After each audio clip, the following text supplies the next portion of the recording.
नमस्कार आप सभी साथियों का। तो कैसे हैं आप सभी लोग। उम्मीद है आप सभी स्वस्थ होंगे।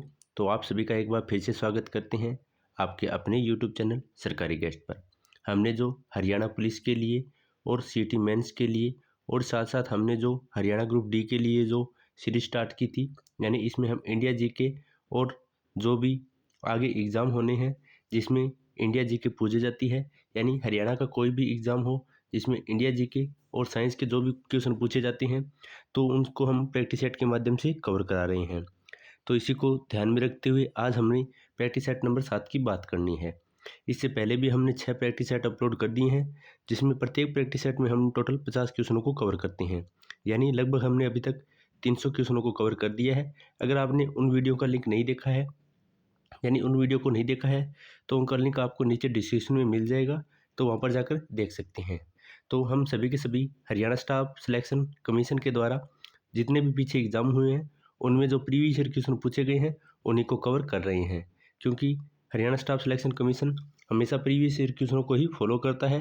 तो हम इसमें लगभग यानी 5000 प्लस क्वेश्चनों को कवर करेंगे। यानी हम टोटल 100 प्रैक्टिस सेट अपलोड करेंगे जो कि सभी के सभी प्रीवियस ईयर क्वेश्चन बेस रहेंगे, जिसमें साइंस और ज़्यादा से ज़्यादा जीके भी कवर करेंगे। तो आज हम बात करेंगे प्रैक्टिस सेट नंबर 7 की। तो आगे बढ़ने से पहले अगर आप चैनल पर नए हैं तो चैनल को सब्सक्राइब कर लीजिएगा, ताकि आगे आने वाले हमारे प्रैक्टिस सेट आपको सबसे पहले मिल सके। और वीडियो पसंद आए तो वीडियो को लाइक कर दीजिएगा और अपने दोस्तों के साथ भी शेयर कर दीजिएगा। और साथ साथ आप कमेंट में बताना कि आपके 50 में से कितने क्वेश्चन राइट हुए हैं और कितने क्वेश्चन रॉन्ग हुए हैं। चलिए पढ़ते हैं आज के पहले प्रश्न के। तो आज के पहले प्रश्न की बात करें तो साइंस का क्वेश्चन है। पूछा गया था कि निम्न में से कौन मोनोसेकेराइड कार्बोहाइड्रेट नहीं है। तो इनमें चारों में से मोनोसेकेराइड कार्बोहाइड्रेट इनमें से कौन सा नहीं है, यह आपसे पूछा है। और आपके सामने 4 ऑप्शन हैं और इसका सही जवाब है ऑप्शन नंबर सी, यानी जो सुक्रोज है वह मोनोसेकेराइड कार्बोहाइड्रेट नहीं है, बल्कि ग्लूकोज, फ्रक्टेज और लैक्टोज ये तीनों के तीनों मोनोसेकेराइड हैं। तो इस प्रश्न का सही जवाब है ऑप्शन नंबर सी, यानी सुक्रोज जो है वह मोनोसेकेराइड नहीं है। तो इस प्रश्न का यही जवाब होगा, यानी सी ऑप्शन इसका राइट हो जाएगा। आगे बढ़ते हैं और बात करते हैं अगले प्रश्न की। तो अगला प्रश्न रहेगा प्रश्न नंबर 2। पूछा है कि किस शैली में प्रसिद्ध गया स्थित विष्णुपाद मंदिर स्थित है। तो किस शैली में जो प्रसिद्ध गया का जो मंदिर है विष्णुपद मंदिर, तो वह कौन सी शैली में बनाया गया है, यह आपसे पूछा है। और आपके सामने 4 ऑप्शन हैं और इसका सही जवाब है ऑप्शन नंबर बी, यानी उसे नागर शैली में इसका निर्माण किया गया है। तो इस प्रश्न का सही जवाब है ऑप्शन नंबर बी, नागर शैली में विष्णुपद मंदिर का निर्माण किया गया है। आगे बढ़ते हैं और बात करते हैं अगले प्रश्न की। तो अगला प्रश्न रहेगा प्रश्न नंबर 3। पूछा है कि ऐहोल प्रशस्ति अभिलेख के रचयिता कौन है। तो ऐहोल प्रशस्ति की बात करें तो इसके लेखक कौन है, यह आपसे पूछा है। तो आपके सामने 4 ऑप्शन हैं और इसका सही जवाब है ऑप्शन नंबर डी, यानी रवि कीर्ति इसके लेखक हो जाते हैं। यानी ऐहोल प्रशस्ति जो कि अभिलेख है यह रवि कीर्ति के द्वारा लिखा गया है। काफ़ी बार यह क्वेश्चन पूछा जाता है, तो इम्पोर्टेंट क्वेश्चन है और इसका सही जवाब है ऑप्शन नंबर डी, यानी रवि कीर्ति के द्वारा इस प्रशस्ति को लिखा गया था। आगे बढ़ते हैं और बात करते हैं अगले प्रश्न की। तो अगला प्रश्न रहेगा प्रश्न नंबर 4। पूछा है सतलज और काली नदियों के बीच स्थित हिमालय के भाग को किस नाम से जाना जाता है। तो सतलज और जो काली नदी है उनके बीच जो हिमालयी क्षेत्र है उसे किस नाम से जाना जाता है, यह आपसे पूछा है। और आपके सामने 4 ऑप्शन हैं और इसका सही जवाब है ऑप्शन नंबर डी, यानी उसे हम कुमाऊं हिमालय के नाम से जानते हैं, जो कि सतलज और काली नदियों के बीच में स्थित है। तो सही जवाब है option number D, Kumaon Himalaya. आगे बढ़ते हैं और बात करते हैं अगले प्रश्न की। तो अगला प्रश्न है प्रश्न नंबर 5। पूछा है द्वितीयक प्रदूषक निम्न में से कौन सा है। तो द्वितीयक प्रदूषक की बात करें तो नीचे दिए गए 4 ऑप्शनों में से कौन सा है, यह आपसे पूछा है। और आपके सामने जो 4 ऑप्शन हैं और इसमें से सही जवाब हो जाता है ऑप्शन नंबर ए, स्मोग, यानी जो धुआं है वह द्वितीय प्रदूषक के रूप में जाना जाता है। तो इस प्रश्न का राइट आंसर है ऑप्शन नंबर ए, स्मोग। आगे बढ़ते हैं और बात करते हैं अगले प्रश्न की। तो अगला प्रश्न रहेगा प्रश्न नंबर 6, जिसमें पूछा है कि बंद व मजदूरी व्यवस्था का निराकरण संविधान के किस अनुच्छेद से संबंधित है। तो बंद व मजदूरी व्यवस्था की बात करें जिसका निराकरण संविधान के कौन से अनुच्छेद में किया गया है, यह आपसे पूछा है। तो आपके सामने जो 4 ऑप्शन हैं उसमें से सही जवाब है ऑप्शन नंबर बी, यानी अनुच्छेद 23 में बंद व मजदूरी व्यवस्था का निराकरण संविधान के अनुच्छेद 23 में किया गया है। तो इस प्रश्न का राइट आंसर हो जाता है ऑप्शन नंबर बी, यानी अनुच्छेद 23 में। आगे बढ़ेंगे और बात करेंगे अगले प्रश्न की। तो अगला प्रश्न रहेगा प्रश्न नंबर 7। पूछा है विद्युत धारिता यानी इलेक्ट्रिक कैपेसिटी का मात्रक होता है। तो विद्युत धारिता की बात करें तो इसका ऐसा ही मात्रक कौन सा होता है, ये आपसे पूछा है। तो आपके जो सामने 4 ऑप्शन है और इसका सही जवाब है ऑप्शन नंबर ए, फैराडे, जो कि विद्युत धारिता का ऐसा ही मात्रक माना जाता है। तो इस प्रश्न का राइट आंसर हो जाता है ऑप्शन नंबर ए, फैराडे। आगे बढ़ते हैं आगे बढ़ेंगे और बात करेंगे अगले प्रश्न की। तो प्रश्न नंबर 8 है। पूछा है यूरेनियम के रेडियोधर्मी विघटन का अंतिम उत्पाद है। तो यूरेनियम का अंतिम घटक के बाद में जो उत्पाद बनता है उसके बारे में पूछा है कि यूरेनियम का अंतिम उत्पाद क्या होगा। तो आपके सामने 4 ऑप्शन है। इसका पहला सही जवाब हो जाएगा ऑप्शन नंबर ए, यानी सीसा, जो कि यूरेनियम का रेडियोधर्मी विघटन के बाद अंतिम उत्पाद बनता है। तो इस प्रश्न का सही जवाब है ऑप्शन नंबर ए, सीसा। आगे बढ़ते हैं आगे बढ़ते हैं और बात करते हैं नेक्स्ट प्रश्न की। तो अगला प्रश्न है प्रश्न नंबर 9। पूछा है भारत में बाघ परियोजना की शुरुआत कब की गई थी। तो भारत में बाघ परियोजना की बात करें तो इसकी शुरुआत कौन सी सन में की गई थी, ये आपसे पूछा है। और आपके सामने 4 ऑप्शन है और इसका सही जवाब है ऑप्शन नंबर बी, यानी सन 1973 में भारत में बाघ परियोजना की शुरुआत की गई थी। तो इस प्रश्न का सही जवाब है ऑप्शन नंबर बी, 1973 में। आगे बढ़ेंगे और बात करेंगे अगले प्रश्न की। तो अगला प्रश्न है प्रश्न नंबर 10। पूछा है निम्नलिखित में से कौन सा युग्म सुमेलित है। तो आपके सामने जो 4 ऑप्शन दिए हैं उनमें से एक तरफ युद्ध दिए हैं और दूसरी सब तरफ उनसे संबंधित जो विद्रोह किया था उनसे संबंधित है। तो उनमें से पूछा है कि कौन सा युग्म सही सुमेलित है। तो इसमें से सही जवाब की बात करें तो इसका सही जवाब हो जाता है ऑप्शन नंबर बी, जो वांडीवास का युद्ध था वह फ्रांसीसी और ईस्ट इंडिया कंपनी के बीच में हुआ था। तो इस प्रश्न का सही जवाब है ऑप्शन नंबर बी, वांडीवास का युद्ध फ्रांसीसी और ईस्ट इंडिया कंपनी के बीच में किया हुआ था। आगे बढ़ते हैं और बात करते हैं अगले प्रश्न की। तो अगला प्रश्न है प्रश्न नंबर 11, जिसमें पूछा है कि पांडिचेरी की संधि किनके बीच हुई थी। तो पांडिचेरी की संधि की बात करें तो यह किनके बीच हुई थी, यह आपसे पूछा है। तो इसका सही जवाब है ऑप्शन नंबर सी, यानी अंग्रेज और फ्रांसीसियों के बीच पांडिचेरी की संधि हुई थी। तो इस प्रश्न का सही जवाब हो जाएगा ऑप्शन नंबर सी, अंग्रेज व फ्रांसीसी। आगे बढ़ते हैं और बात करते हैं अगले प्रश्न की। नेक्स्ट प्रश्न की बात करेंगे। तो अगला प्रश्न है प्रश्न नंबर 12। पूछा है the economics history of India में धन के निकासन के सिद्धांत की व्याख्या की गई है। तो इस पुस्तक के लेखक कौन है, यह पूछा है। तो पुस्तक है the economics history of India. तो इस पुस्तक के लेखक के बारे में पूछा है कि वह कौन है। तो आपके सामने जो 4 ऑप्शन है उसमें से सही जवाब हो जाता है ऑप्शन नंबर सी, यानी रमेश चंद्र दत्त के द्वारा the economic history of India पुस्तक लिखी गई है। तो राइट आंसर हो जाता है option number C, Ramesh Chandra Dutt के द्वारा। आगे बढ़ते हैं और बात करते हैं अगले प्रश्न की। तो अगला प्रश्न रहेगा प्रश्न नंबर 13। पूछा है दुग्ध निम्नलिखित में से किसका एक उदाहरण है। दूध की बात करें तो यह किसमें, यानी यह किसका उदाहरण है, यह आपसे पूछा है। तो आपके सामने जो 4 ऑप्शन है इसका सही जवाब है ऑप्शन नंबर डी, यानी दूध मुख्य रूप से पायस का उदाहरण माना जाता है। तो इस प्रश्न का राइट आंसर है ऑप्शन नंबर डी, पायस। आगे बढ़ते हैं और बात करते हैं अगले प्रश्न की। अगला प्रश्न है प्रश्न नंबर 14। पूछा है सुपीरियर झील किन 2 देशों के बीच स्थित है। तो सुपीरियर झील की बात करें तो यह किन 2 देशों के बीच स्थित है, यह आपसे पूछा है। और आपके सामने जो 4 ऑप्शन है और इसका सही जवाब है ऑप्शन नंबर सी, यानी अमेरिका और कनाडा के बीच सुपीरियर झील स्थित है, जिसका ज़्यादातर भाग कनाडा में है और उसका थोड़ा भाग अमेरिका में भी है। तो यह इन दोनों देशों के बीच में स्थित है। तो राइट आंसर हो जाता है ऑप्शन नंबर सी, अमेरिका और कनाडा के बीच। आगे बढ़ते हैं और बात करते हैं नेक्स्ट प्रश्न की। तो अगला प्रश्न है पूछा गया है कि जीडीपी का आंकड़ा कौन जारी करता है। तो जीडीपी के आंकड़े की बात करें तो इन्हें कौन जारी करता है, ये आपसे पूछा है। आपके सामने जो 4 ऑप्शन है इसमें से सही जवाब हो जाता है ऑप्शन नंबर सी, यानी एनएसएसओ के द्वारा जीडीपी के आंकड़े को जारी किया जाता है। तो राइट आंसर हो जाता है ऑप्शन नंबर सी, एनएसएसओ के द्वारा जीडीपी के आंकड़ों जारी किया जाता है। आगे बढ़ते हैं और बात करते हैं अगले प्रश्न की। इसमें पूछा है कि इनमें से कौन सा पौधा नाइट्रोजन स्थिरीकरण में सहायता नहीं करता है। तो इनमें से ऐसा कौन सा पौधा है जो नाइट्रोजन स्थिरीकरण में सहायता नहीं करता है। तो इनमें से सही जवाब की बात करें तो इसका सही जवाब है ऑप्शन नंबर डी, यानी जो धान का पौधा होता है वह नाइट्रोजन स्थिरीकरण नहीं करता है। तो राइट आंसर हो जाएगा ऑप्शन नंबर डी, धान का पौधा। आगे बढ़ेंगे और बात करेंगे अगले प्रश्न की। तो अगले प्रश्न में पूछा है कि ट्राइसेम योजना निम्न में से किससे संबंधित है।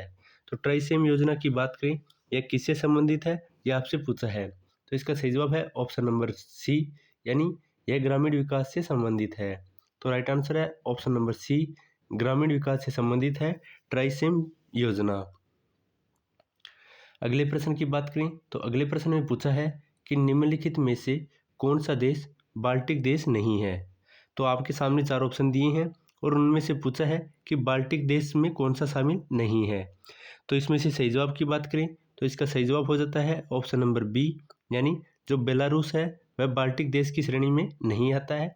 जैसे कि एस्टोनिया, लातविया और लिथुआनिया, ये तीनों बाल्टिक देश में शामिल है, बल्कि बेलारूस इसमें शामिल नहीं है। तो यही पूछा है कि कौन सा शामिल नहीं है। तो राइट आंसर हो जाएगा ऑप्शन नंबर बी, बेलारूस। आगे बढ़ेंगे और बात करेंगे अगले प्रश्न की। तो अगला प्रश्न रहेगा प्रश्न नंबर 19। पूछा है कि आधुनिक भारत का प्रथम राष्ट्रवादी कवि किसे कहा जाता है। तो आधुनिक भारत के प्रथम राष्ट्रवादी कवि की बात करें तो यह किसे कहा जाता है, तो यह आपसे पूछा है। तो आपके सामने जो 4 ऑप्शन हैं इसमें से सही जवाब है ऑप्शन नंबर सी, यानी हेनरी विवियन डिरोजियो को प्रथम राष्ट्रीय कवि के रूप में जाना जाता है। तो इस प्रश्न का राइट आंसर हो जाता है ऑप्शन नंबर सी। चलिए आगे बढ़ते हैं और बात करते हैं अगले प्रश्न की। अगला प्रश्न है प्रश्न नंबर 20। इसमें पूछा है कि कौन व्यक्ति तीनों गोलमेज सम्मेलन में उपस्थित नहीं थे। तो आपके सामने जो 4 ऑप्शन हैं उनमें से पूछा है कि जो गोलमेज सम्मेलन हुए थे उनमें जो तीनों में शामिल नहीं हुए थे वह कौन थे। तो आपके सामने 4 ऑप्शन हैं और इसका सही जवाब है ऑप्शन नंबर ए, यानी मोहम्मद अली जिन्ना के द्वारा जो तीनों गोलमेज सम्मेलन हुए थे उनमें उन्होंने भाग नहीं लिया था। तो राइट आंसर हो जाता है option number A, Mohammad Ali Jinnah. वहीं आगे बढ़ते हैं और बात करते हैं अगले प्रश्न की। तो अगला प्रश्न है प्रश्न नंबर 21। पूछा है कि निम्न में से कौन सा विषय समवर्ती सूची के अंतर्गत नहीं आता है। तो समवर्ती सूची के अंतर्गत वो विषय आते हैं जिसपे केंद्र और राज्य सरकार दोनों कानून बना सकती है। तो इनमें से ऐसा कौन सा है जो इसके अंतर्गत नहीं आता है। तो आपके सामने 4 ऑप्शन हैं और इसका सही जवाब है ऑप्शन नंबर डी, यानी पंचायती राज जो है वह राज्य सूची के अंतर्गत आता है, क्यों पर इस पर राज्य सरकार के द्वारा कानून बनाए जाते हैं। जबकि शिक्षा, वन और परिवार नियोजन यह सभी समवर्ती सूची के अंतर्गत आते हैं। तो यही पूछा है कि अंतर्गत नहीं आता है, तो पंचायती राज इसके अंतर्गत नहीं आते हैं। आगे बढ़ेंगे और बात करेंगे अगले प्रश्न की। तो अगला प्रश्न रहेगा प्रश्न नंबर 22, जिसमें पूछा है कि जल में वायु का बुलबुला किसकी भांति व्यवहार करता है। तो जल में जो वायु का बुलबुला होता है वह किसकी भांति व्यवहार करता है, यह आपसे पूछा है। तो आपके सामने 4 ऑप्शन हैं और इसका सही जवाब है ऑप्शन नंबर डी, यानी वह अवतल लेंस की भांति व्यवहार करता है। तो इस प्रश्न का सही जवाब है ऑप्शन नंबर डी, अवतल लेंस। आगे बढ़ते हैं और बात करते हैं अगले प्रश्न की।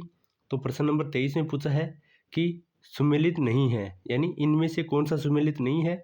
एक तरफ विद्रोह दिए हैं और दूसरी तरफ उनसे संबंधित नेता दिए हैं।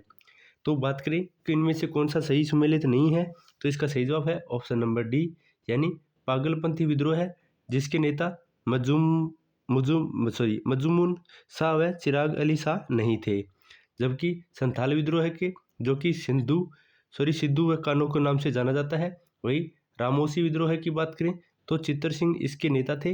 वहीं कोल विद्रोह की बात करें तो बुद्धो भगत इसके नेता थे। तो इनमें से सम्मिलित नहीं है, तो राइट आंसर है ऑप्शन नंबर डी, पागलपंथी विद्रोह से संबंधित जुड़े हुए मजमून शाह और चिराग अली शाह नहीं थे।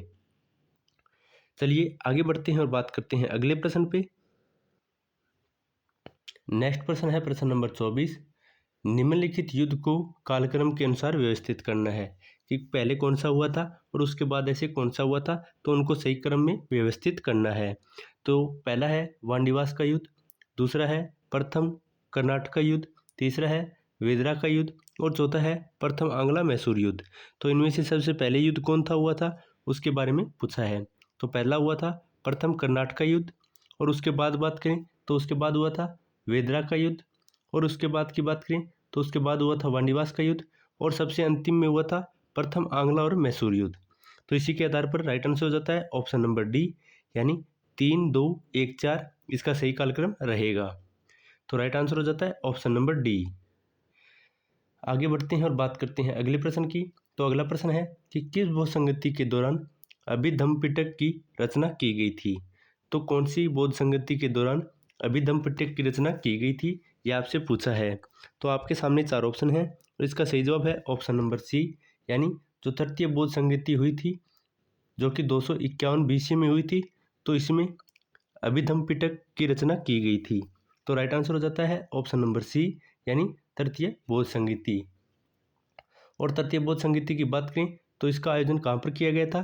तो इसका आयोजन पाटलिपुत्र में किया गया था। तो यह भी आपको ध्यान रखना है कि तीसरी पर जो बौद्ध संगति हुई थी वह पाटलिपुत्र में हुई थी।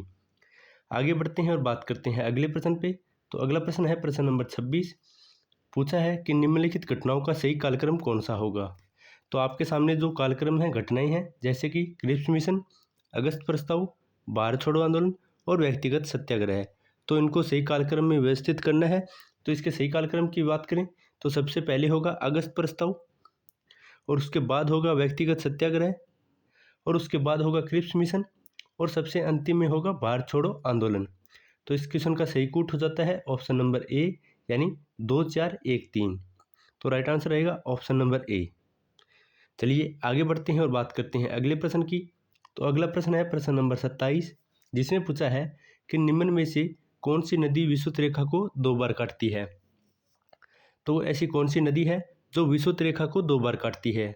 तो आपके सामने जो 4 ऑप्शन हैं उसमें से सही जवाब हो जाता है ऑप्शन नंबर बी, यानी कांगो नदी के द्वारा विषुवत रेखा को 2 बार काटा जाता है। तो राइट आंसर है ऑप्शन नंबर बी, कांगो नदी के द्वारा। वहीं अगला प्रश्न है प्रश्न नंबर 28, जिसमें पूछा है कि कार्टाजेना प्रोटोकॉल का संबंध किससे है। तो कार्टाजेना प्रोटोकॉल की बात करें तो इसका संबंध किससे है यह आपसे पूछा है। तो इसका सही जवाब है ऑप्शन नंबर डी, यानी जैव सुरक्षा से इसका संबंध है। तो इस प्रोटोकॉल की बात करें तो यह जैव सुरक्षा की बात करता है। तो राइट आंसर हो जाता है ऑप्शन नंबर डी। आगे बढ़ते हैं और बात करते हैं अगले प्रश्न की। अगला प्रश्न रहेगा प्रश्न नंबर 29। पूछा है कि चश्मे के लेंस किस कांच के बनाए जाते हैं। तो जो चश्मे के लेंस होते हैं वो किस प्रकार के कांच से बनाए जाते हैं ये आपसे पूछा है। तो इसमें से सही जवाब की बात करें तो इसका सही जवाब है ऑप्शन नंबर सी, यानी क्रूकस कांच के द्वारा जो चश्मे के लेंस होते हैं उन्हें बनाया जाता है। तो राइट आंसर हो जाता है ऑप्शन नंबर सी, क्रूकस कांच के द्वारा। आगे बढ़ते हैं और बात करते हैं अगले प्रश्न की। तो अगला प्रश्न रहेगा प्रश्न नंबर 30, जिसमें पूछा है कि निम्नलिखित नगरों में से किस एक नगर का संबंध महावीर से नहीं है। तो महावीर से इनमें से कौन से नगर का संबंध नहीं है यह आपसे पूछा है। तो आपके सामने 4 ऑप्शन हैं और इसका सही जवाब है ऑप्शन नंबर डी, यानी लुम्बिनी का संबंध महावीर से नहीं है बल्कि गौतम बुद्ध से है, यह भी आपको ध्यान रखना है। तो राइट आंसर हो जाता है ऑप्शन नंबर बी, लुम्बिनी का संबंध महावीर से नहीं है, जबकि वैशाली, चंपा और पावापुरी से उनका संबंध हो जाता है। तो अगला प्रश्न है प्रश्न नंबर 31। पूछा है निम्न में से कौन सा सही सुमेलित नहीं है। एक तरफ वंश दिए हैं, दूसरी तरफ राजधानी दी है, और पूछा है इनमें से कौन सा वंश और अपनी राजधानी से सही सुमेलित नहीं है। तो आपके सामने जो 4 ऑप्शन हैं उसमें से सही जवाब है ऑप्शन नंबर डी, यानी कलचुरी है जिसकी राजधानी अजमेर नहीं है। तो यही कथन असत्य हो जाता है। बाकी चंदेल जिसकी राजधानी खजुराहो या महोबा है। वहीं सोलंकी की बात करें तो अनिहेलवाड़ा, और प्रतिहार की बात करें तो कन्नौज उसकी राजधानी हो जाती है। जबकि राइट आंसर रहता है ऑप्शन नंबर डी, यानी कलचुरी की राजधानी अजमेर नहीं थी। तो आगे बढ़ते हैं और बात करते हैं अगले प्रश्न की। तो अगला प्रश्न है प्रश्न नंबर 32। पूछा है मोढेरा का सूर्य मंदिर किस राज्य में स्थित है। तो मोढेरा के सूर्य मंदिर की बात करें तो यह कौन से राज्य में स्थित है यह आपसे पूछा है। तो इसका सही जवाब हो जाता है ऑप्शन नंबर बी, यानी गुजरात राज्य में मोढेरे का सूर्य मंदिर स्थित है। वहीं कोणार्क के सूर्य मंदिर की बात करें तो वह बता सकते हैं कि कहाँ पर है। तो कोणार्क के सूर्य मंदिर की बात आप सभी को बताना है कि यह कौन से राज्य में स्थित है। तो कमेंट में ज़रूर बताएं कि कोणार्क का सूर्य मंदिर कौन से राज्य में स्थित है। तो सभी इसका जवाब कमेंट में बताएं कि कोणार्क का सूर्य मंदिर कहाँ पर है। अगला प्रश्न है प्रश्न नंबर 33। पूछा है कि निम्न में से कौन सही सुमेलित नहीं है। एक तरफ उनसे संबंधित जो योजनाएं हैं स्टार्ट की गई थी उसके बारे में पूछा है, दूसरी तरफ उनसे संबंधित सन दी गई है। तो पूछा है इनमें से कौन सा सही सुमेलित नहीं है। तो इसके सही सुमेलित नहीं होने की बात करें तो राइट आंसर हो जाता है ऑप्शन नंबर सी, यानी महजराना नामक, जो कि 1878 में इसकी शुरुआत की गई थी, 1578 में इसकी शुरुआत की गई थी। तो यही कथन असुमेलित हो जाता है। बाकी अकबर द्वारा जजिया कर की समाप्ति 1564 में कर दी गई थी। वहीं दीन ए इलाही की शुरुआत 1582 में की गई थी और तीर्थ यात्रा कर की समाप्ति की बात करें तो यह 1563 में कर दी गई थी। जबकि इसका सही जवाब है ऑप्शन नंबर सी, महजरनामा, जो कि 1578 में इसका शुरुआत नहीं की गई थी। तो राइट आंसर है ऑप्शन नंबर सी। चलिए आगे बढ़ते हैं और बात करते हैं अगले प्रश्न की। तो अगला प्रश्न है प्रश्न नंबर 34। पूछा है कि मनसबदारी व्यवस्था में दो अस्पा का प्रचलन किसके द्वारा किया गया। तो यानी किसने किया था, यह आपसे पूछा है कि दो अस्पा। तो इसकी बात करें तो यह प्रचलन किसके द्वारा किया गया था। तो इसका सही जवाब है ऑप्शन नंबर डी, यानी जहांगीर के द्वारा इस व्यवस्था की शुरुआत की गई थी। तो राइट आंसर हो जाता है ऑप्शन नंबर डी, जहांगीर के द्वारा। वहीं अगला प्रश्न है प्रश्न नंबर 35। पूछा है कि चौसा का युद्ध कब हुआ था। तो चौसा के युद्ध की बात करें तो यह कब हुआ था, यह आपसे पूछा है। तो आपके सामने चार ऑप्शन है और इसका सही जवाब है ऑप्शन नंबर डी, यानी 1539 में चौसा का युद्ध हुआ था। तो यह भी आपको ध्यान रखना है। राइट आंसर हो जाता है ऑप्शन नंबर सी, 1539 में चौसा का युद्ध हुआ था।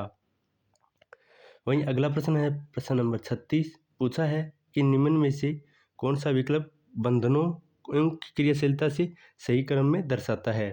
यानी जो उनके बीच बंधन की क्रियाशीलता है उसके बारे में कौन सा सही क्रम दर्शाता है, यह आपसे पूछा है। तो इसका सही जवाब है ऑप्शन नंबर सी, यानी सबसे अधिक क्रियाशील त्रिबंध होता है, उसके बाद द्विबंध होता है और उसके बाद एकलबंध होता है। तो इसीलिए इस क्वेश्चन का राइट आंसर हो जाता है ऑप्शन नंबर सी, यानी एकलबंध, द्विबंध और त्रिबंध, यह इसकी क्रियाशीलता का क्रम हो जाता है। आगे बढ़ते हैं और बात करते हैं अगले प्रश्न की। अगला प्रश्न है प्रश्न नंबर 37 नंबर प्रश्न है। पूछा है निम्न में से किस अंग में आवश्यकता से अधिक शर्करा या कार्बोहाइड्रेट ग्लाइकोजन के रूप में संचित रहते हैं। तो सबसे पूछा है कि अधिक शर्करा कहाँ पर संचित रहती है। तो आपके सामने जो चार ऑप्शन दिए हैं इसमें से सही जवाब हो जाता है ऑप्शन नंबर सी, यानी यकृत में सबसे आवश्यकता से अधिक शर्करा या कार्बोहाइड्रेट ग्लाइकोजन पाए जाते हैं। तो इस प्रश्न का सही जवाब है ऑप्शन नंबर सी, यकृत में।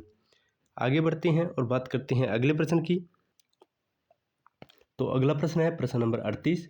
पूछा है किस योजना काल में 14 बैंकों का राष्ट्रीयकरण किया गया था। तो वह कौन सी योजना थी जिसमें 14 बैंकों का राष्ट्रीयकरण किया गया था। तो आपके सामने चार ऑप्शन हैं और इसका सही जवाब है ऑप्शन नंबर बी, यानी चौथी योजना के काल में 14 बैंकों का राष्ट्रीयकरण किया गया था। तो राइट आंसर हो जाता है ऑप्शन नंबर बी, यानी चौथी पंचवर्षीय योजना में, जो कि 1969 में इनका राष्ट्रीयकरण किया गया था। तो यह भी आपको ध्यान रखना है। आगे बढ़ते हैं और बात करते हैं अगले प्रश्न की। तो अगला प्रश्न रहेगा प्रश्न नंबर 39। पूछा है कि जिन वस्तुओं का उपयोग साथ साथ किया जाता है उन्हें कहा जाता है।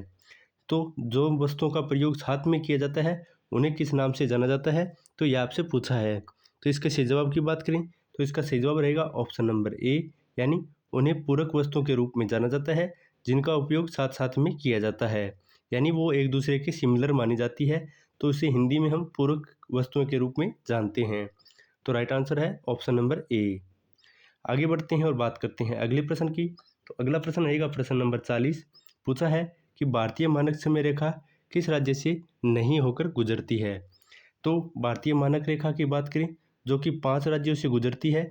पूछा है इनमें से कौन से राज्य से नहीं गुजरती है। तो आपके सामने है, पहला है आंध्र प्रदेश, दूसरा है उत्तर प्रदेश, तीसरा है छत्तीसगढ़ और चौथा है हिमाचल प्रदेश। तो यह कौन से राज्य से होकर नहीं गुजरती है।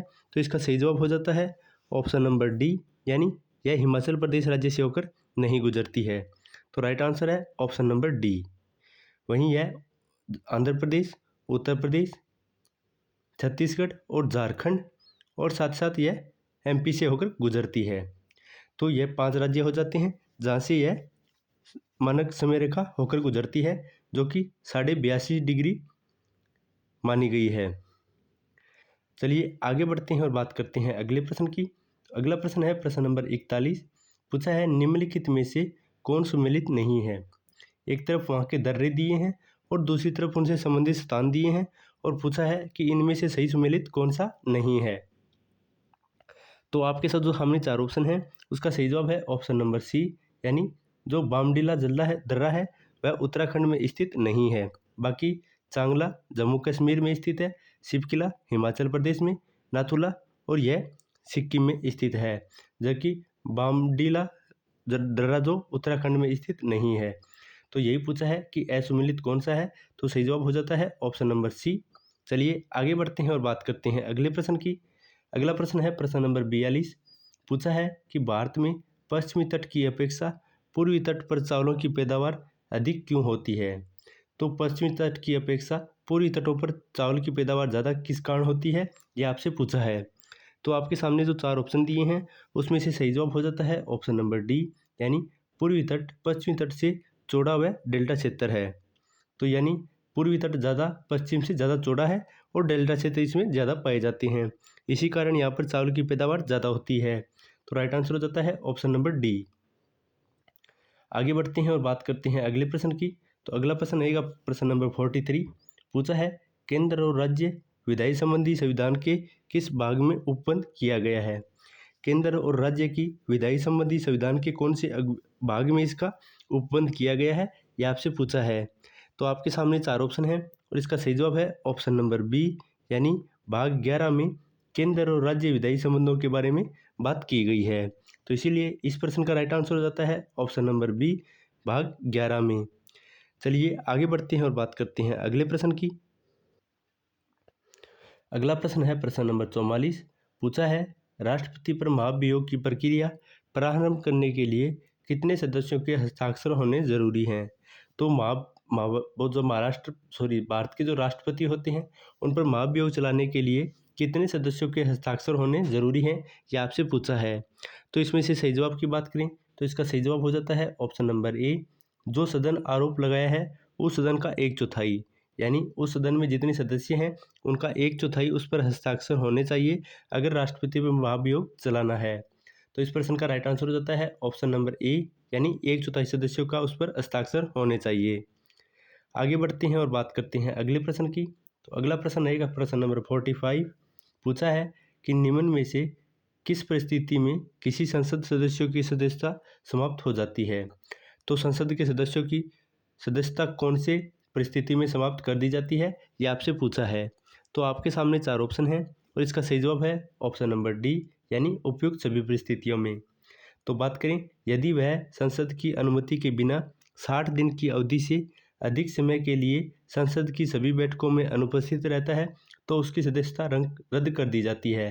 दूसरा है यदि उसे संसद द्वारा निष्कासित कर दिया जाता है तो भी उसकी सदस्यता रद्द हो जाती है। तीसरा है यदि न्यायालय उस चुनाव को अमान्य या शून्य करार देता है। यदि न्यायालय के द्वारा उस चुनाव को रद्द कर दिया जाता है तो भी संसद के सदस्य की सदस्यता रद्द की जा सकती है। तो इन सभी कारणों से किसी भी संसद के सदस्य की सदस्यता समाप्त की जा सकती है। तो इसीलिए इस प्रश्न का राइट आंसर हो जाता है ऑप्शन नंबर डी, यानी उपयुक्त सभी परिस्थितियों में। तो अगले प्रश्न की बात करें तो प्रश्न है 46। पूछा है कि भारत के राष्ट्रपति को हटाया जा सकता है। तो आपके सामने जो 4 ऑप्शन हैं उसमें से सही जवाब की बात करें तो इसका सही जवाब रहेगा ऑप्शन नंबर सी, यानी भारत के संसद के द्वारा किसी भी भारत के राष्ट्रपति को हटाया जा सकता है, यानी संसद के सदस्यों का 1/4 उसमें हस्ताक्षर किए हुए होने जिससे उन्हें हटाया जा सकता है। तो राइट आंसर है ऑप्शन नंबर सी, यानी भारत के संसद के द्वारा उन्हें हटाया जा सकता है। वहीं अगले प्रश्न की बात करें तो अगला प्रश्न है प्रश्न नंबर 47। पूछा है कि किन अनुच्छेद के अंतर्गत राज्य निर्वाचन आयोग का प्रावधान किया गया है। तो राज्य निर्वाचन आयोग की बात कौन से अनुच्छेद में की गई है, यह आपसे पूछा है। तो आपके सामने 4 ऑप्शन हैं और इसमें से सही जवाब की बात करें तो इसका सही जवाब रहेगा ऑप्शन नंबर सी, यानी अनुच्छेद 243 के में राज्य निर्वाचन आयोग का प्रावधान किया गया है। तो राइट आंसर हो जाता है ऑप्शन नंबर सी, अनुच्छेद 243 के में। आगे बढ़ते हैं और बात करते हैं अगले क्वेश्चन की। तो अगला क्वेश्चन रहेगा क्वेश्चन नंबर 48, जिसमें पूछा है कि किस संविधान संशोधन में पिछड़े वर्ग संबंधित आयोग का प्रावधान है। यानी ऐसा कौन सा संविधान संशोधन हुआ था जो कि पिछड़े वर्ग से संबंधित आयोगों से प्रावधान किया गया था। तो आपके सामने चार ऑप्शन हैं और इसका सही जवाब है ऑप्शन नंबर बी, यानी संविधान का 102वां जो संविधान संशोधन था जिसमें पिछड़े वर्ग संबंधित आयोग की बात की गई थी। तो इस प्रश्न का राइट आंसर है ऑप्शन नंबर बी, 102वां संविधान संशोधन। आगे बढ़ते हैं और बात करते हैं अगले प्रश्न की। तो अगला प्रश्न है प्रश्न नंबर 49, पूछा है history of the freedom movement in Bihar के लेखक कौन हैं। तो history of the freedoms movement in Bihar, तो इस पुस्तक के लेखक कौन है ये आपसे पूछा है। तो इसका सही जवाब है ऑप्शन नंबर ए, यानी इस पुस्तक का लेखन के दत्ता के द्वारा किया गया है। तो इस प्रश्न का राइट आंसर हो जाता है ऑप्शन नंबर ए, के दत्ता के द्वारा history of the freedom movement in Bihar पुस्तक लिखी गई है। और आगे बढ़ते हैं और बात करते हैं आज के अंतिम क्वेश्चन नंबर 50 के बारे में। पूछा है कि मानव विकास सूची निर्माण में निम्नलिखित में से कौन सा जुड़ा हुआ है। तो मानव विकास सूची निर्माण की बात करें तो इनमें कौन सा सदस्य जुड़ा हुआ है ये आपसे पूछा है। तो आपके सामने चार ऑप्शन हैं और इसका सही जवाब है ऑप्शन नंबर डी, यानी अमर्त्य सेन, जो कि मानव विकास सूची निर्माण में जुड़े हुए हैं। तो राइट आंसर हो जाता है option number D, Amartya Sen. तो यह था आज का हमारा प्रैक्टिस सेट नंबर 7, जिसमें हमने टोटल 50 क्वेश्चन कवर किए हैं। तो आप बताएं आपके कमेंट में कि 50 में से आपके कितने क्वेश्चन राइट हुए हैं, क्योंकि यह सभी के सभी HSSC के द्वारा प्रीवियस ईयर क्वेश्चन जो पूछे गए थे उन्हीं को आपके सामने हमने पेश किया है। तो अगर आपको यह सेशन पसंद आया है तो इसको लाइक कर दीजिए, और चैनल पर नए हैं तो आगे के जो प्रैक्टिस सेट आते हैं उसे देखना चाहते हैं तो चैनल को सब्सक्राइब कर लीजिए। तो मिलते हैं एक नई वीडियो के साथ, तब तक के लिए जय हिंद, जय भारत, वंदे मातरम।